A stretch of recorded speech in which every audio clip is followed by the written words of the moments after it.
به امر خدا برگ نریزد ز درخت، گر امر شود نه برگ ماند نه درخت. اول السلام علیکم و رحمت الله تعالی و برکاته. با کل بینندگان شبکه کلید اسرار با شما هستیم صدای امید. راستی برادران عزیز، برایمون یک چند عکس ها و نوارها روان کردند که مردم امروز مسخره دارد. این بیماریه که امروز تمامی جهان در پهن شده ایستاده است، الحال که داخل وطن ما نشده است، بر جایی که دعا کنند مسخره کرده ایستادند. در فوک‌هایشان پیاز بسته ایستادند، در فوک‌هایشان چیزهایی که زنها استفاده میبرند آنها را بسته ایستادند. وای بر حال ما و شما.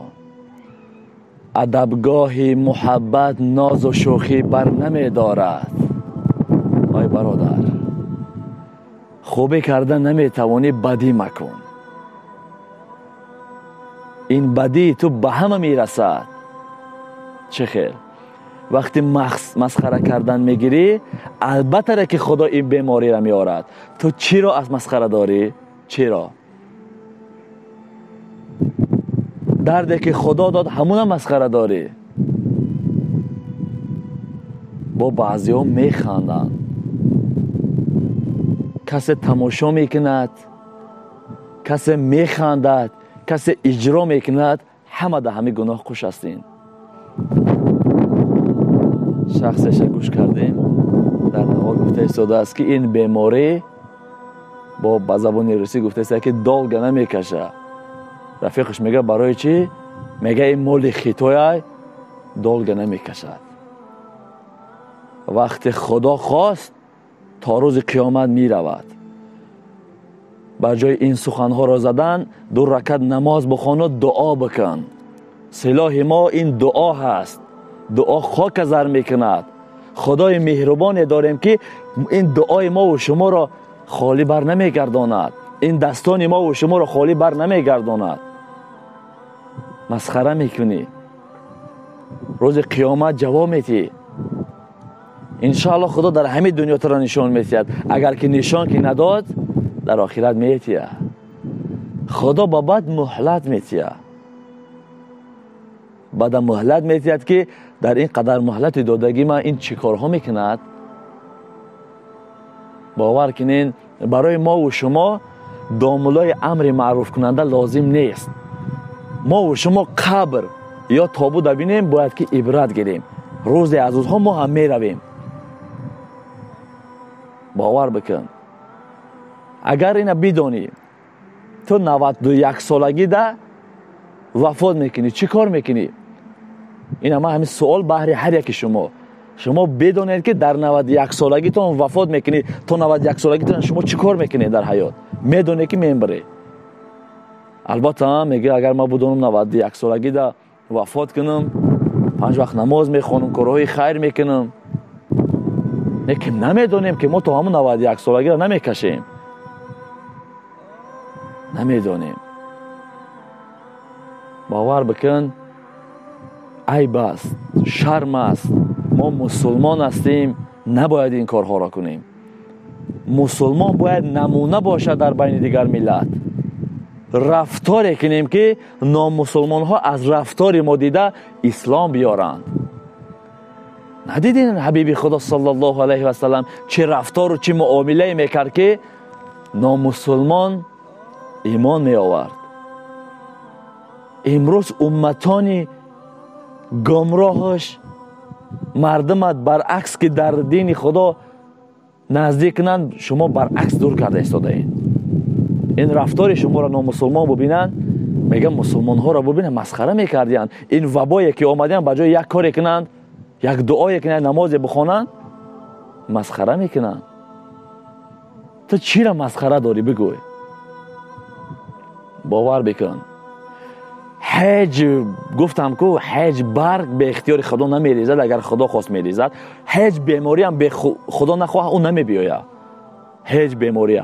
انا همین بیماری که امروز آمده است، این وبایی که امروز آمده است، ایرا تنها خدا خواستگی است، نه من و نه تو دیگر، نه یک از دیگر برآورده میتونش.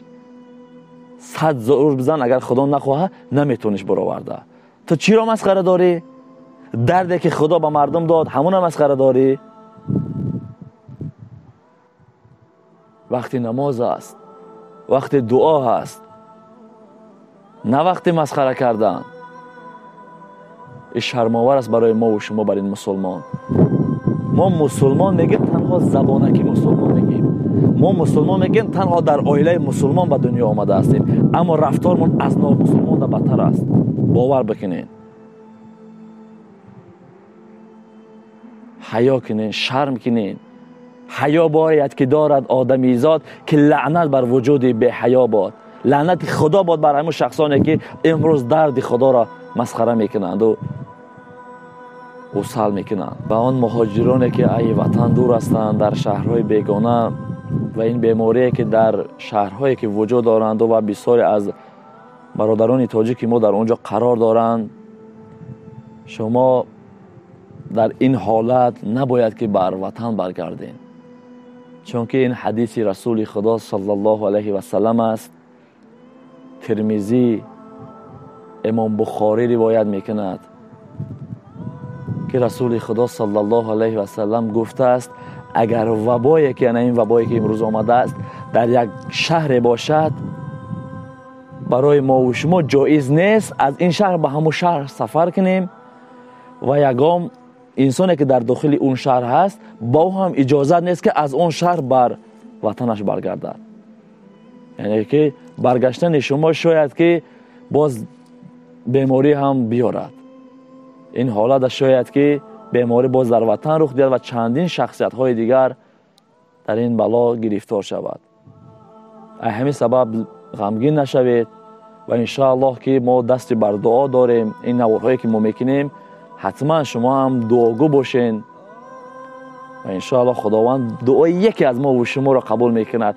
میگه دعای مظلوم قبول است. رسول اکرم صلی الله علیه و سلم میفرماید که دعای مظلوم قبول است هرچند که کافر باشد. ببین انشاءالله که مظلومایی هستن اگر ما را تماشا میکنن، خواه معیوب هستن، خواه نابینا هستن، خواه هر بلایی که آمده باشد، الحمدلله این خیر درد خدا هست.